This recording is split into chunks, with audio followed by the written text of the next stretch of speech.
October 11, 1911. Dear folks, well, we have had a terrible week, but all present trouble is past. Our country is damaged to the tune of 500,000 or so, but so far only one life is known positively to be lost. To begin with, for a week or more preceding October 5th, we had had some rain every day. October 4, rain began at 11 in the forenoon and continued a steady downpour until the next forenoon. Again that evening we had a shower.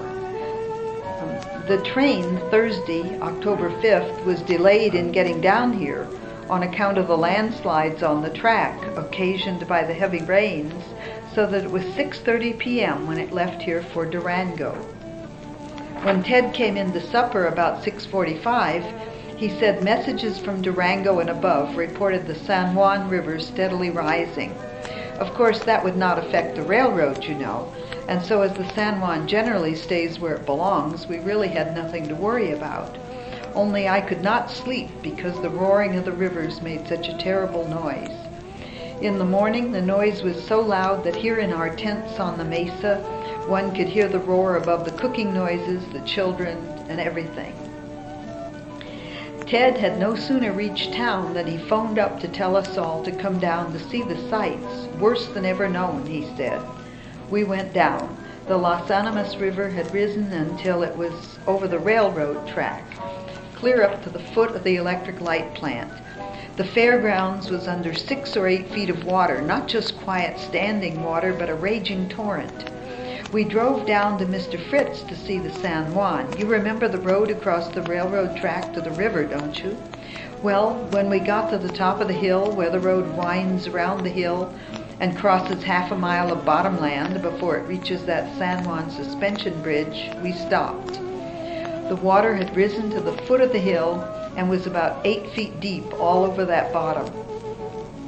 There was, of course, no sign of a road, fence, or anything except a few trees. The bridge, that beautiful, expensive bridge of which San Juan County was so proud, was completely gone, only the piles on the opposite side left. I looked down toward the mission, but heavens, it was all a roaring sea down that direction. No sign of a building. When we returned to town, we found people there who had been down on the bank right across from the mission, and they reported the mission buildings all gone, one man seen to drown, and another still standing on a piece of a building. This was early in the morning, and that poor fellow and his dog stood there until about 1:30, when the cement, this was a piece of the new cement block building built since you were there, crumbled away and he went down. His dog floated on a piece of the floor down the river. Imagine the suspense, the hopelessness of the people on this bank who could not help the man, could only stand there and see him die. Over on the peninsula, which was mostly underwater, Mr. Jones had been notified by phone the evening before to get out, that the rivers were rising, but he laughed. However, he sent his family over to town while the Animas Bridge was still passable. He himself stayed, and in the morning the onlookers saw him literally up a tree. And he stayed there until sometime in the afternoon, when some on the peninsula discovered his plight and swam a horse out to him and brought him to land on that side. I just can't make this cold pen and ink tell on paper what tremendous excitement we were in all that day long. The sun shone so hot it seemed heartless. After nature had done all the damage she could, she gave us plenty of light to see by, for the sun or moon never shone so brightly as during these racking days. Great trees came down the rivers, dead animals, whole haystacks, all kinds of vegetables, melon, pumpkins, corn, etc., and pieces of barns, houses, and bridges. It seems incredible that so much destruction could have taken place with so little known loss of life, but of course we don't know yet. All day Friday, the phone kept Mr. Shelton, superintendent at Shiprock, informed, and about noon the water began to rise down there. And when it finally did its worst there, 6 large buildings of adobe were lost, all the crops, You know, the government has an irrigating plant of its own there.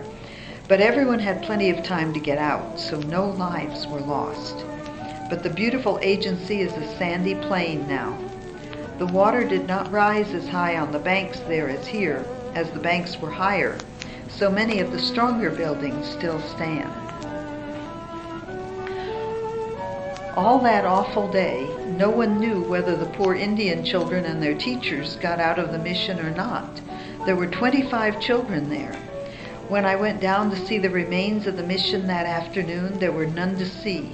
No post, no outhouse, no fence, no nothing shows where the mission stood. And even now that the river has gone down, they say there is nothing but sand there. Can you believe it, Ma? All those buildings, that big one and a new, bigger, better one, which you did not see, are washed off the face of the earth. Saturday forenoon, everyone down the river below here was watching for bodies, for the superintendent of the mission had been seen to go into the water at 6 o'clock from 3 miles down the river. Word came that he was on a little island in the San Juan alive. He had received messages all Thursday evening warning him that a tremendous flood of water was coming down. Of course, it is hard to believe when everything is so quiet right near you, but you know in these mountain rivers that's what happens. A cloudburst sends its waters down the river in a wall many feet, sometimes 20 high.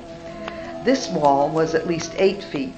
Besides this wall of water, the heavy rains above us everywhere and our own rains had swollen the tributaries of the river and the river itself gradually.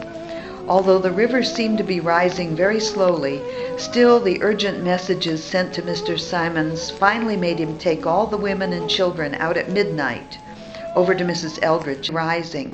Mr. Simons, Mr. Tice, the man who did the farming and taught the Indian boys to farm, and Mr. Weston, an old soldier who often visited and happened to be there that night, stayed at the mission.